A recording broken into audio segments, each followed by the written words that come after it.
So I'm currently on a bit of a monster kick. We're moving closer to fall, and Halloween's just around the corner. Although I can't say I've ever had much fun around Halloween. I think the last time I went trick or treating, I ended up coming home with a box of sweet and low and 3 grapes. Yeah, that actually happened. Anyway, I'm also excited about the upcoming Godzilla vs. King Kong crossover film that's slated to come out sometime in 2021. We hope. But I also like monsters for a different reason. You see, monsters often tell us about our present day society. They reflect how we feel and what we're most afraid of. For a long time, we were afraid of zombies, of losing our individuality and becoming just another part of a mindless horde. But I think we're mostly transitioning away from that now.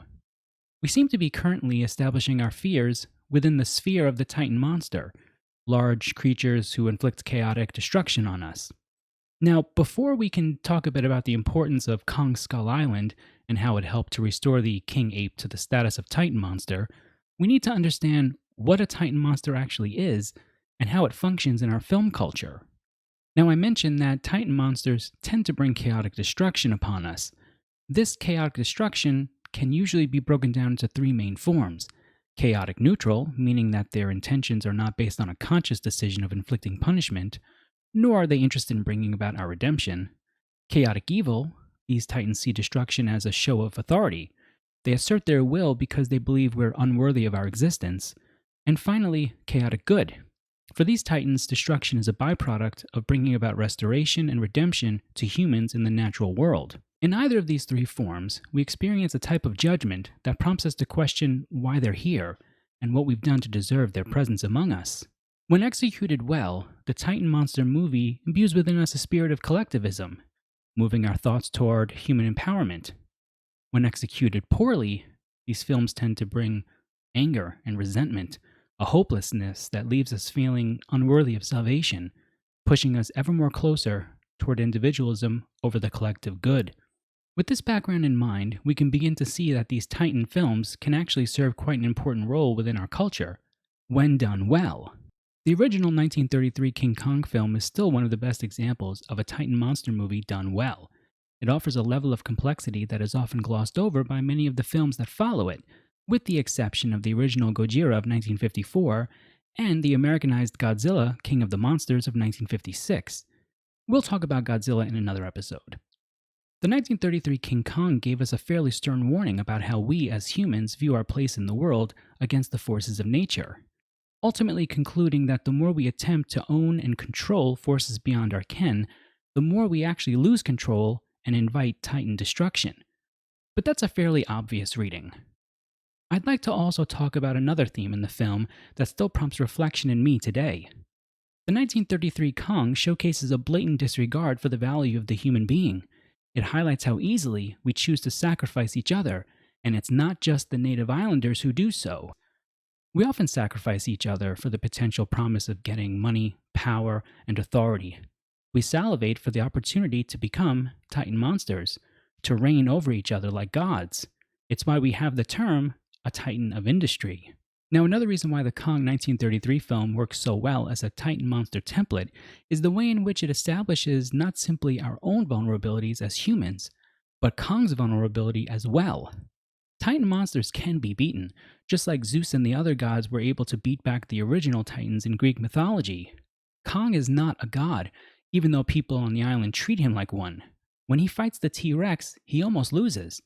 This is important because it shows that there are other Titan monsters just as big, just as tough, and just as bad as Kong himself. It highlights that there is a type of code of hierarchy within the Titan monster genre. The T-Rex fight as a one-on-one battle. You feel as though the winner will become the king of the monsters. Relax, Godzilla, you'll get your chance. The one-on-one code is like the gunslinger. Yes, you can have an entire gang of people just shoot the gunslinger, but then you wouldn't gain any credibility as being the best of the best. This code has been botched in the past, reaching its peak of botchery. Is botchery a real word? Well, reaching its peak of botchery in the 2005 Peter Jackson King Kong. Yes, we're going to just step over some of the other more questionable versions of King Kong. I don't even want to know what's going on here. There are a lot of reasons to dislike Jackson's film. However, the fight scene between Kong and the dino-like creatures, and I do hesitate to call them dinosaurs, but I will for clarity purposes here. This scene serves as a microcosm for a lot that was wrong with this film, and it should serve as an important reminder to budding writers and filmmakers that more is not inherently better. It's not that you can't have your Titan monster fight multiple creatures, it's that the power ratio here is all wrong. Kong struggled pretty mightily with just one of these things. Two of them should have killed him. Then, when you bring the third one in, it doesn't really do what the film or directors were going for. It doesn't amp up the excitement for the moviegoer, it actually just delegitimizes Kong as a Titan monster.